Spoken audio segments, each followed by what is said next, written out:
The spinal cord is the highway of the human body that enables communication between the brain and other related body mechanisms. This communication system enables people to carry out fine motor skills. When there is an interruption in the system, paralysis patients can't follow simple commands such as walk, run, sit down. But there is a cure that is on the way soon. There is limited spontaneous recovery after a spinal cord injury due to slow and incomplete cellular regeneration. However, there's evidence to indicate that growth in spared axons can lead to the reorganization in the circuit pathways in the nervous system. The reconnecting the pathways can restore the lost connection, which would have applicable results for paralysis patients.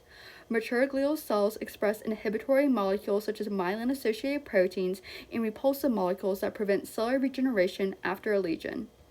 The treatments aim to circumnavigate this barrier to focus on suppressing these biomolecular polymers.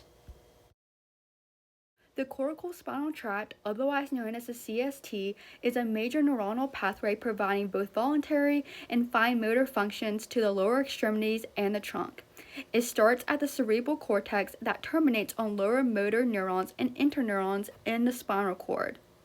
Specifically, the cortical spinal tract, alongside the two minor pathways known as the ventral and dorsolateral CSTs, can be utilized for spontaneous cellular recovery alongside circumnavigating the inhibitor characteristics of mature glial cells. By circumnavigating this barrier, it would ensure that complete spontaneous regeneration could occur, which would address the varying levels of plegia and pain disorders. This could have positive implications for regenerative medicine in solving both paralysis and other spinal cord injury-related pain disorders. When mesenchymal stem cells are intravenously infused, it will provide functional enhancements of the axons in the cortical spinal tract. The morphological changes are still being clinically studied, but it has been demonstrated that there is an increase in the observable axonal connection to the lateral funiculus to the lesion core.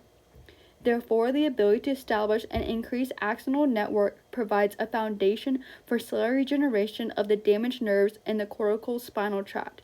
This would have significant implications for the findings of a paralysis cure and regenerative medicine.